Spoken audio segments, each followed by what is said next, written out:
حضور سائنسدان نئی نئی ریسرچ کے بعد اینٹی بایوٹکس دریافت کرتے رہتے ہیں، او ہو اور تھرڈ جنریشن اینٹی بایوٹکس جس میں فلاکساسین اور سپراکسین وغیرہ ہیں، یہ مارکیٹ میں $5 سے لے کر $15 کی ایک گولی ملتی ہے۔ ٹھیک ہے، اگر اس کو ہومیوپیتھک سسٹم میں کنورٹ کر لیا جائے تو کیا یہ کارگر ثابت ہو سکتی ہیں اور غریب عوام اس سے فائدہ اٹھا سکتے ہیں؟ کس سے؟ اینٹی بایوٹک سے؟ اینٹی بایوٹک کو اگر ہومیوپیتھک سسٹم میں ہم کنورٹ کر لیں تو پوٹینسیز وہ میں تو یا بہت خطرناک چیز بن جائے گی۔ اینٹی ہومیوپیتھک جو ہے وہ مثبت اثرات کی ناکامی سے فائدہ اٹھانا ہے، سمجھے؟ اور مثبت اثرات کی ناکامی تبھی فائدہ دے سکتی ہے اگر مثبت اثرات زہریلے ہوں، سمجھے؟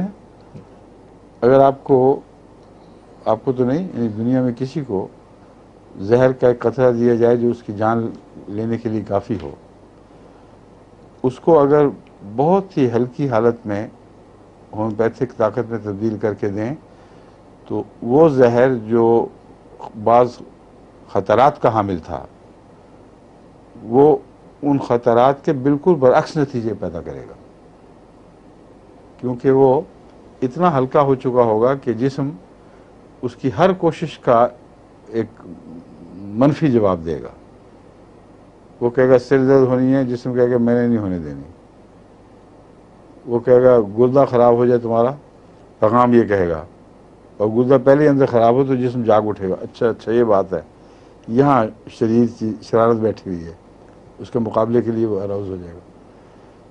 تو ہومیوپیتھک منفی اثرات کو ہلکا کرتے کرتے رد عمل سے فائدہ اٹھا کر مثبت اثرات میں تبدیل کرنے کا نام ہے۔ منفی ان معنوں میں کہ بیماری کے معنوں میں، یا دوسری صورت میں ہر مثبت اثر جو ٹھوس دوا سے یا ٹھوس خوراک سے پیدا ہوتا ہے اس کو اگر ہومیوپیتھک طریقہ علاج سے ہلکا کر کے دیں تو اس کا بالکل اپوزٹ ریئیکشن، ایک متقابل، ایک بالکل برعکس اثر پیدا ہوگا، ٹھیک ہے؟ تو اینٹی بایوٹکس کو اگر آپ نے ہومیوپیتھک بنائی تو جن جن جراثیم کو مارنے کے لیے آپ استعمال کرتے ہیں ان جراثیم کو طاقت دینے میں کام آئے گی، سمجھے؟ اس کا رد عمل جو ہے اگر جراثیم تک پہنچے گا تو کہیں گے اوہ یہ تو ہمیں مارنے کے لیے تیار بیٹھے ہیں، فوری طور پر ریئیکٹ کرو۔ اور وائرسز میں ایوالو ہونے کی اتنی طاقت ہے کہ بڑی جلدی سے ایوالو ہوتے ہیں، تو تصور بھی نہ کریں اینٹی بایوٹک ہومیوپیتھک کی، سمجھیں؟ سمجھ گئے ہیں بات؟ جی بالکل۔ ہاں، اب سائنٹسٹ ہیں اس لیے احتیاطی بھی اچھی ہے۔ آگے